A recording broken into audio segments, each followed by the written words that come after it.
So Apollo's அப்படிங்கிற ஒருத்தர் வந்து அவர் ஈஜிப்ட்ல பிறந்திருக்காரு, அலெக்சாண்ட்ரியாங்கிற ஒரு ஊர்ல, நான் சொன்ன மாதிரி.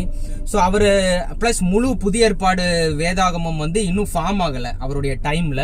அதனால அவர் என்னதான் இயேசுவே கிறிஸ்து, என்னதான் இயேசுவே மேசையா மட்டும்தான் அவருக்கு வந்து அந்த உண்மை மட்டும்தான் தெரியுது.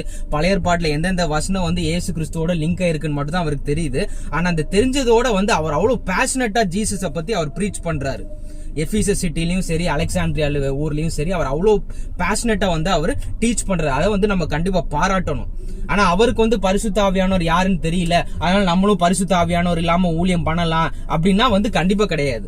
அப்படி கண்டிப்பா கிடையாது. ஏன்னா நம்ம இருக்கிற பொசிஷன் வேற, நமக்கு முழு வேதாகமம் கிடைச்சிருச்சு, நமக்கு முழு ரெவலேஷன் கிடைச்சிருச்சு. அதனால நம்ம வந்து அப்போலோஸ் மாதிரி நம்ம வந்து பரிசுத்த ஆவியானவர் இல்லாம நம்ம வந்து ஊழியத்தை ஸ்டார்ட் பண்ணிடலாம் அப்படின்னு சொல்லிட்டு நம்ம கண்டிப்பா பண்ண முடியாது.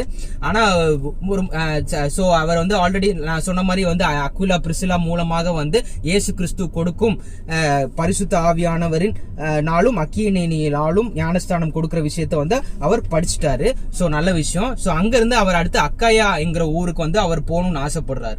சோ அதனால உடனே எஃபீசஸ் சிட்டில இருக்கிற டிசைபிள்ஸ் வந்து அக்கையா மக்களுக்கு வந்து லெட்டர் மூலமா வந்து அறிவிக்கிறாங்க, இப்படி ஒரு பயங்கரமான ஒரு புலி வராரு, பயங்கரமான ஒரு சிங்கக்குட்டி வராரு, அவர் பேர் அப்போலோஸ், பயங்கரமா வல்லமையா ஒரு பேஷனோட அவர் வந்து பிரசங்கம் பண்ணுவாரு, பழைய ஏற்பாட்டுல இருந்து காஸ்பலை லிங்க் பண்ற மாதிரி அப்படின்னு சொல்லிட்டு சொல்றாங்க. சோ அதனால அப்போலோஸ்க்கு வந்து அங்க அக்காயாங்கிற ஊர்ல பயங்கரமா அவருக்கு ஒரு வரவேற்பு வருது.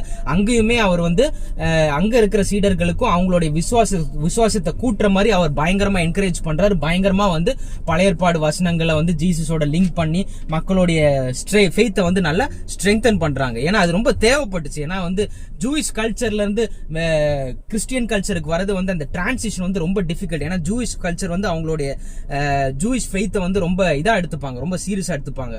ஸோ சரி, அடுத்து வந்து பவுல் வந்து அதுக்கப்புறம் அவர் மீட் பண்றாரு எஃபீசஸ் சிட்டில வந்து அப்போலோஸோடைய டிசைபிள்ஸ். அங்க பாக்குறாரு எல்லாரும் ஜான் த பேப்டிஸ்ட் கொடுக்கிற பேப்டிசம் மட்டும் தான் ரிசீவ் பண்ணிருக்காங்க. பரிசுத்த ஆவியானவர்னா யாருன்னே தெரியல அவங்களுக்கும். சோ அதனால பவுல் வந்து அவங்களை இயேசுவின் நாமத்துல வந்து ஞானஸ்தானம் கொடுத்து அவங்க தலையில கை வச்சுட்டு பரிசுத்த ஆவியானவர் வந்து அங்க அந்த மக்கள் எல்லாருக்கும் வந்து 12 மக்களுக்கு வந்து பரிசுத்த ஆவியானவரை பெற்றுக்கொண்டாங்க. சோ இவ்வளவு பெரிய அற்புதங்கள் நடக்குது. எவ்வளவு 3 ஃபேஸஸா நடக்குது பாத்தீங்களா?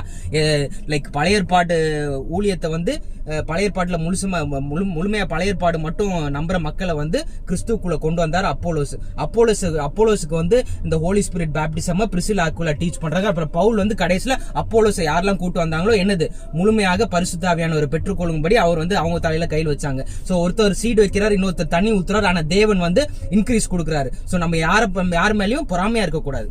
அதான் கரெக்ட்.